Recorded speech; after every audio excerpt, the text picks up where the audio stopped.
بسم اللہ الرحمن الرحیم الصلاة والسلام علیک یا رسول اللہ صلی اللہ تعالی علیہ وسلم۔ انشاءاللہ آج ہم سورہ کافرون کی اصلاح کی کوشش کریں گے۔ اعوذ باللہ من الشیطان الرجیم، بسم اللہ الرحمن الرحیم۔ قل یا ایہا الکافرون۔ اس آیت کے اندر پہلا کلمہ ہے قل، تو اس کے اندر دونوں حرف کے اندر توجہ کی ضرورت ہے۔ پہلا تو یہ کہ قاف جو بڑی قاف ہے اس کو پور کر کے پڑھیں گے، باریک نہیں پڑھیں گے، کل نہیں پڑھیں گے، قل پڑھیں گے، دونوں کا مخرج بھی جدا ہے، کل نہیں پڑھیں گے۔ اور اگر ہم کل پڑھ دیے تو اس کا معنی ہو جائے گا کہ آپ کھاؤ، معنی بہت بدل جائے گا، اس لیے قاف کو چھوٹی قاف سے نہیں پڑھیں گے، بڑی قاف سے پڑھیں گے قل۔ اور آگے جو لام پر جزم ہے اس کو متحرک یا زبر ہونے سے بچائیں گے، جیسے قل یا نہیں پڑھیں گے، قل یا لام کی آواز ختم ہونے کے بعد آگے والا حرف ادا کریں گے۔ آگے ہے یا ایہا الکافرون، یہاں مد کرنے کے بعد حمزہ کو جھٹکا کے ساتھ ادا کریں گے، بغیر جھٹکا کے ادا کریں گے تو حمزہ ادا نہ ہوگا، جیسے یا ایہل، یا قل یا ایہل، یا ایہل، یا ایہل، اس طریقے سے پڑھیں گے۔ اور آگے ہے الکافرون، یہاں پر لام کو متحرک ہونے سے بچانا ہے، ایہل کافرون نہ ہو، یا ایہل کافرون، اور را کو پور پڑھیں گے اس لیے کہ اس کے اوپر پیش ہے۔ پوری آیت اس طریقے سے پڑھیں گے، قل یا ایہا الکافرون۔ آگے ہے لا اعبد ما تعبدون، یہاں پر بھی لا پر مد کرنے کے بعد حمزہ کو خوب جھٹکے کے ساتھ پڑھیں گے، لا اعبد، ورنہ حمزہ صحیح سے ادا نہ ہوگا، جیسے لا اعبد، لا اعبد، تو یہاں حمزہ کو جھٹکے کے ساتھ پڑھیں گے۔ آگے ہے ما تعبدون، یہاں عین کو متحرک ہونے سے بچانا ہے، تعبدون میں تعبدون نہ ہو، تعبدون اس طریقے سے پڑھیں گے، لا اعبد ما تعبدون۔ آگے والی آیت ہے ولا انتم عابدون ما اعبد، تو یہاں پر بھی مد کرنے کے بعد، ولا میں مد کرنے کے بعد حمزہ کو خوب جھٹکے کے ساتھ پڑھیں گے، ولا انتم اس طریقے سے۔ اور انتم کے اندر جو نون ہے اس کو اخفاء کے ساتھ پڑھیں گے گنہ کی حالت میں، اور اس اخفاء کو اس طریقے سے پڑھیں گے کہ نون کا جو مخرج ہے وہاں زبان جدا رہے، نون کے مخرج میں زبان لگ نہ جائے، اس بات کا خیال رکھا جائے۔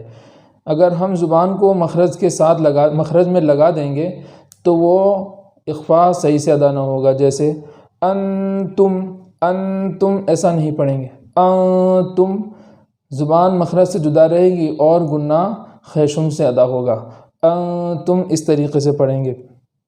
آگے ہے ما اعبد، تو یہاں ما پر، لفظ ما پر مد کرنے کے بعد حمزہ کو خوب جھٹکے کے ساتھ پڑھیں گے، ما اعبد، اور اعبد میں وقف کی حالت میں دال پر جزم ہونے کی وجہ سے وہاں پر قلقلہ کریں گے، اس طریقے سے پڑھیں گے اعبد۔ اور اس کلمے کے اندر اس بات کا بھی خیال رکھنا ہے کہ عین پر جو جزم ہے وہ متحرک نہ ہو جائے، جیسے ما اعبد نہ ہو، ما اعبد اس طریقے سے پڑھیں گے، پوری آیت اس طریقے سے پڑھیں گے، ولا انتم عابدون ما اعبد۔ آگے والی آیت ہے ولا انا عابد ما عبدتم، تو یہاں پر بھی مد کرنے کے بعد حمزہ کو خوب جھٹکے کے ساتھ ادا کریں گے، ولا انا اس طریقے سے پڑھیں گے۔ اور یہاں اس بات کا خیال رکھنا ہے کہ یہاں جو لفظ انا ہے وہاں الف لکھا گیا ہے، تو بعض حضرات اس طریقے سے پڑھتے ہیں ولا انا، تو یہاں الف جو ہے وہ روایتاً پڑھنا جائز نہیں ہے، روایتاً نہیں پڑھی جاتی اس الف، تو اس الف کو ہم نہیں پڑھیں گے، ولا انا پڑھیں گے، اگرچہ یہاں ولا انا لکھا ہے تو ولا انا پڑھیں گے۔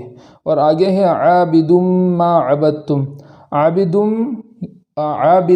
اور آگے ہے ما، تو یہاں دو پیش کے بعد جو ادغام ہوا ہے تو اس ادغام کے اندر گنہ کریں گے اور اس گنہ کو ایک الف کے برابر تاخیر کرتے ہوئے پڑھیں گے.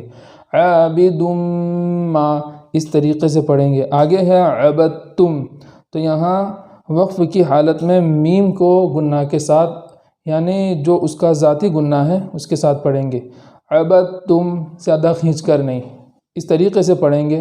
ولا انا عابد ما عبدتم، ولا انا عابد ما عبدتم.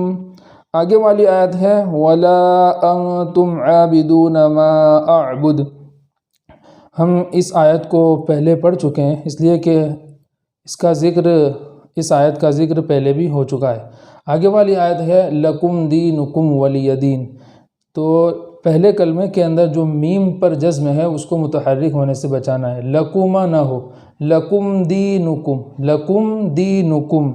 اسی طریقے سے آگے والے کلمے کے اندر بھی جو میم پر جزم ہے اس میم کو متحرک ہونے سے بچانا ہے، لکم دینکم اس طریقے سے نہ ہو، لکم دینکم اس طریقے سے پڑھیں گے. آگے ہے ولی دین، پوری آیت اس طریقے سے پڑھیں گے، لکم دینکم ولی دین، لکم دینکم ولی دین. پوری سورہ اس طریقے سے پڑھیں گے. اللہ الرحمن الرحیم قل یا ایہا الکافرون لا اعبد ما تعبدون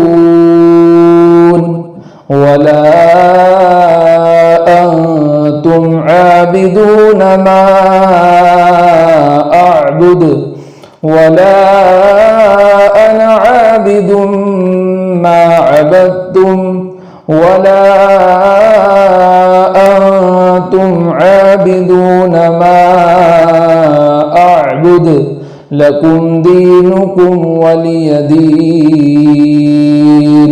صدق اللہ العظیم.